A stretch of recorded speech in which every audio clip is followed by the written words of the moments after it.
Depuis plusieurs années, la gestion passive attire de plus en plus de particuliers qui souhaitent investir en bourse. Les fonds indiciels, plus communément appelés ETF, cumulent désormais plus de 8000 milliards de dollars d'encours. Leur faible coût de gestion, leur liquidité et des rendements qui n'ont rien à envier à la gestion active en font d'excellents instruments financiers. Vous êtes peut-être vous aussi convaincu de la pertinence de la gestion passive et vous souhaitez mettre en place une stratégie d'investissement avec des ETF. Toutefois, mieux vaut connaître les 7 critères à absolument regarder pour mieux les choisir et c'est ce que nous allons voir dans cette vidéo.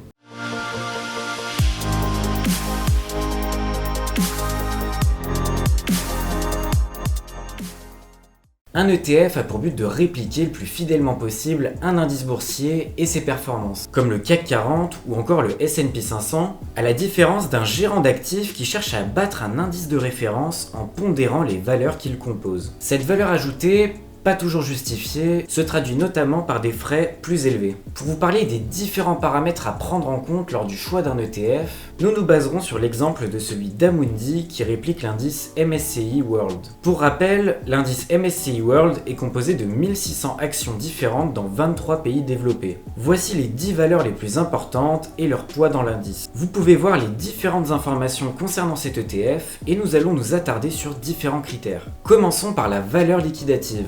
Elle est de 397 € au 5 août 2021. C'est le montant minimum pour acheter une part de l'ETF. Si votre budget d'investissement est inférieur à ce montant, il est préférable de se tourner vers d'autres ETF comme celui de Lyxor qui réplique aussi l'indice MSCI World. Nous en couvrirons d'autres dans une prochaine vidéo. Poursuivons avec l'actif net, encore appelé encours, qui est de 1,7 milliard d'euros. Ce montant représente l'ensemble des parts de l'ETF. Ainsi, plus il est élevé et plus il vous sera facile d'acheter et de vendre vos parts comme vous le souhaitez, c'est le critère de liquidité. Je vous conseille de choisir des ETF avec un actif net supérieur à 50 millions d'euros pour être serein. Un des éléments les plus importants, il s'agit des frais de gestion. Ils sont très faibles pour les ETF, c'est ce qui les rend d'autant plus intéressants. Ici, ils sont de 0,38% par an, ce qui peut être vu comme un peu élevé par rapport à d'autres ETF, mais qui reste normal étant donné qu'il s'agit de l'indice le plus diversifié avec une exposition mondiale.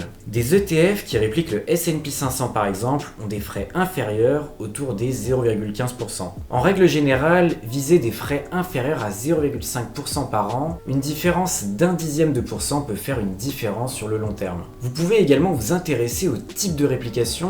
Il existe des ETF à réplication physique et à réplication synthétique. Physique veut dire que le fonds va acheter directement sur les marchés chacune des actions qui composent l'indice et ajuster les poids pour le répliquer au mieux. Synthétique veut dire que le fonds utilisera différents outils financiers pour répliquer l'indice, comme des swaps. Pour être éligible au PEA, un ETF ne doit être composé que d'actions européennes. Ainsi, pour être éligible tout en ayant des actions comme Apple ou Amazon dans ce cas, le fonds ne peut pas aller acheter directement les actions sur les marchés et est obligé d'avoir recours à différents outils financiers. Ne vous préoccupez pas trop de ce paramètre, un fonds en réplication synthétique avec un actif net élevé fera largement l'affaire. Vous pouvez voir que l'ETF Amundi MSCI World est à réplication synthétique. L'objectif d'un ETF étant de répliquer un indice, il faut s'assurer que les performances de l'ETF sont bien les mêmes que celles de l'indice et donc regardez l'écart entre les deux. On peut voir que l'écart dans ce cas est très faible, de 0,1% sur la dernière année et de moins de 0,9% sur les 5 dernières années. Cet écart s'explique principalement par les différents gains et pertes générés par les taux de change, étant donné que l'indice est exposé mondialement. Si l'écart dépasse les 1%, commencez à vous interroger. Un autre élément très important, il s'agit de l'affectation des résultats. Comme vous le savez, à la fin d'un exercice comptable, si une entreprise enregistre des bénéfices, elle a soit le choix de les réinvestir dans l'entreprise ou bien de les distribuer à ses actionnaires sous forme de dividendes. L'ETF, composé des 1700 entreprises, recevra donc les dividendes de chacune des entreprises selon les poids affectés. Si vous voyez que l'affectation des résultats du fonds est distribuée, vous recevrez chaque trimestre sur votre compte des dividendes. Si vous voyez que l'affectation des résultats est capitalisée, ces dividendes seront réinvestis dans l'indice pour acheter de nouvelles actions.